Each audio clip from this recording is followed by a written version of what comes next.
মুরব্বি কারণ কই যেতেছেন গেটের মধ্যে অত বড় একটা দারোয়ান কার রয়েছে আপনার চোখে বাঁচতেছে না আমি যে মমি সিংহা আনিস ভিতরে কে লাগে যাবেন আপনি কার কাছে যাইবেন আমার নিজের বাড়িতে আমি যাইতেছি পরিচয় তুমি কে চাচা কিতা আপনি আমার হাসিলেন না কিতা আপনার বাড়ি মানে আমি অতদিন ধরে এই বাড়ির মতো দারোয়ানগিরি করতেছি আপনার তো কোনোদিন দেখলাম না তাহলে আপনার বাড়ি হলো কেমনে আচ্ছা আমার ছেলের যদি এই বাড়ি হয় তাহলে এই বাড়িটা কি আমার না চাচা আপনি কি আমার মস্করা করতেছেন আমার লাগে এটা আপনার বাড়ি কেমন হলো আমার বুঝাচ্ছে আপনি তো দেখতে ফোনের মতো আপনার দেওয়া যায় আচ্ছা কিতা জামা পরে আইসুন ও দেখতেছি তো একটা কানলা ড্রেস পরে আইসুন আর আপনি কিতা করছেন সবুজ স্যার আপনার সেরা সবুজ স্যার আপনি কে সেরাইলো কেমনে সিরা সেরা ছেলে কে আমার বাড়ি মমি সিং করতেছে আপনি বুঝুন না মমি সিংহের কিতা কে জানুন ছেলেকে বলে সেরা আমার ছেলের নাম সবুজ চাচা আপনি কিন্তু আমার লোকে মস্করা করেন না যে না বিশ্বাস করেন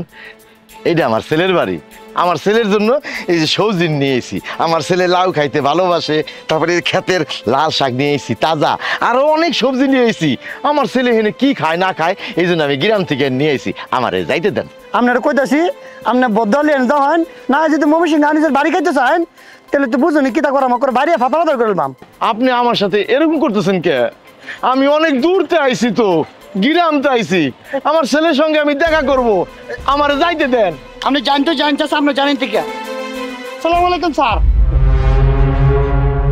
এই যে সবুজ ও বাজান বাজান আমি আইছি বাবা আমি আইছি বাজান এই দারোয়ান আমার বাড়িতে ঢুকতে দিতেছে না এই মেয়ে এই মাথা নষ্ট হয়েছে আমি আপনার ছেলে হইমু কিতার লাগে হ্যাঁ উল্টা পাল্টা কথা কইরা আপনার ছেলে আমি কিতার লাগে হইমু আমার পজিশন কোথায় আর আপনার কোথায় আপনি রাস্তা থেকে উঠে আসুন এখন আমি আপনার ছেলে হ্যাঁ এ সিকিউরিটি তুই দেখোস না হ্যাঁ হ্যাঁ স্যার আমি ওনার অতক্ষণ ধরে বুঝাইতেছি যে আমার স্যারের বাপ অন্য মতো তো ফইন নিতে না আপনার স্যারের একটু বুঝাই কয়ে দেবেন ও সবুজ কি করতেছোস আরে আমি তোর বাবা এই যে এই দেখ এই যে তোর পছন্দের লাউ নিয়ে এসেছি জাংলার থেকে তারপরে তুই ভালো খাস লাল শাক এই লাল শাক নিয়ে এসেছি তারপরে ব্যাগ বইটা সবজি নিয়ে এসেছি এই শহরের মধ্যে কি খাস না খাস সবই হলো ভেজাল সেই জন্য আমি গ্রাম থেকে অনেক কষ্ট করে আমি তোর জন্য সবজি নিয়ে এসেছি এ মুরব্বি উল্টা পাল্টা করি না তো আমার গেটের সামনে থেকে সরেন আচ্ছা চাচা আপনি কি কথা বুঝতে পারতেছেন না সারা দিন অফিসে খাটাখাটনি করার পরে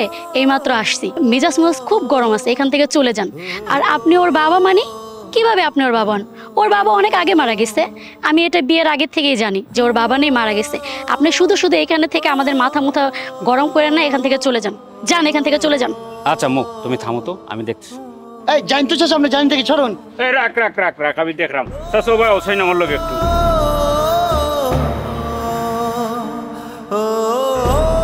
এ আপা তুমি কি তা বুঝো না কত বড় লোকের ফুরিরে আমি বিয়া করছি আমার একটা মান সম্মান আছে তুমি যদি পরিচয় এরকম শাকসবজি লইয়া তার মান সম্মান তুই থাকবো নি আমি তোমার একটু টাকা দিয়া দিলাম ওগুন তুমি লইয়া যাও দাও আর না আওয়া লাগতো না শাকসবজির অভাব আছে এই ঢাকা শহরে সবুজ এই যে আমি তোর জন্য সবজি নিয়ে আসছি সবজি টবজি কিচ্ছু লাগতো না ও টাকা ওগুন লইয়া যাও আর জীবনও পাইও না যাও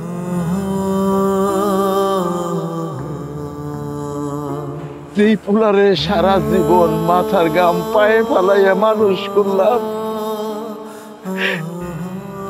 উচ্চ শিক্ষায় শিক্ষিত করলাম আর আর সেই পোলা আমার ভিক্ষে দিয়ে গেল ওর মায় কত আশা করে ওর জন্য কত সবজি দিয়ে দিল আর সেই পোলা আমার চিনল না টাকা দিল বাজান রে এই টাকা আমার লাগবো না তুই ভালো থাকিস তুই ভালো থাকিস তুই ভালো থাকিস বুঝোস না নি ফকির বাকরা আইছে এটা ফকির নি মানুষ ইতার দরকার নাই ইতার আইলে গেটের সামনেই হরাইয়া আচ্ছা ঠিক আছে স্যার আসসালামু আলাইকুম চলো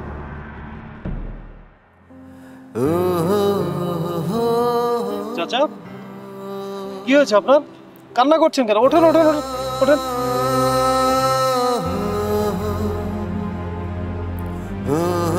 কি ব্যাপার চাচা আপনাকে তো দেখে মনে হচ্ছে গ্রামের সহজ সরল মানুষ আপনি এখানে কি করছেন আর এই রাতের বেলা এখানে কান্না কেন করছেন আমি গ্রাম থেকে আইছি আমার এখানে পোলার বাড়ি আছে। আমি আইছিলাম আমার পোলারে সবজি টবজি দেওয়ানোর জন্য, কিন্তু যেই পোলারে কোলে পিঠে করে মানুষ করলাম সেই পোলা এখন আমার চিনে না। কত বড় বিল্ডিং উঠাইছে, বড় লোকের মায়ের বিয়ে করছে, এখন এই গরিব বাপটারে চিনে না, অস্বীকার করলো। আমি কত কষ্ট করে গ্রাম থেকে আমার পোলার জন্য সবজি টবজি নিয়ে আইছি, কিন্তু কিন্তু আমার পোলা আমারে টাকা হাতে দিয়ে কয় যে তুমি চলে যাও। আমি সারা জীবন আমার পোলার জন্য এত কষ্ট করে কি উপহার পাইছি।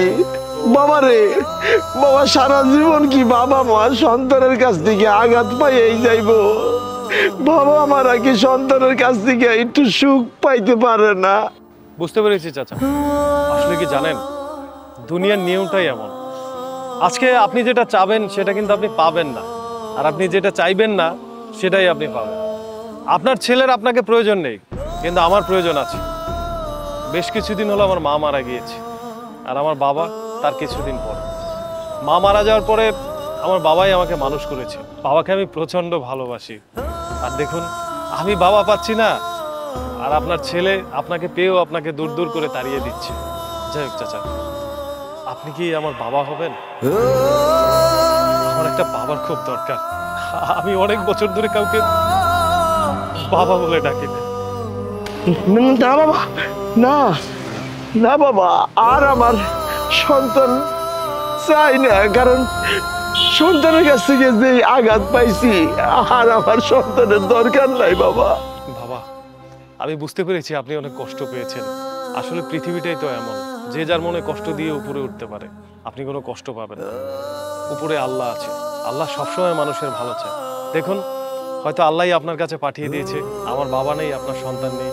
আর বাবা, আমি আপনাকে কথা দিচ্ছি, আমার 10তলা বিল্ডিং আছে, আমার কোটি কোটি টাকা আছে, আমি সবার মধ্যে পরিচয় করিয়ে দিব যে আপনি আমার বাবা। কিন্তু বাবা, আমি গ্রামের সহজ সরল মূর্খ মানুষ, হ্যাঁ, আমি কি আপনার বাবা হইতে পারবো? আমি তো মনে করি বাবারা কখনো গরিব হয় না, ধনী হয় না। বাবা তো বাবাই, তাই না? আপনার কথাটা শুনে আমার মনটা ভরে গেছে। আমার কাছে এখন মনে হইতেছে আমার ছেলেরা আমি খুঁজে পাইছি বাবা। আপনি আমার সবুজ, আপনার মধ্যে আমি সবুজ খুঁজে পাবো। হয়েছে হয়েছে বাবা, তাড়াতাড়ি বাসায় চল চল।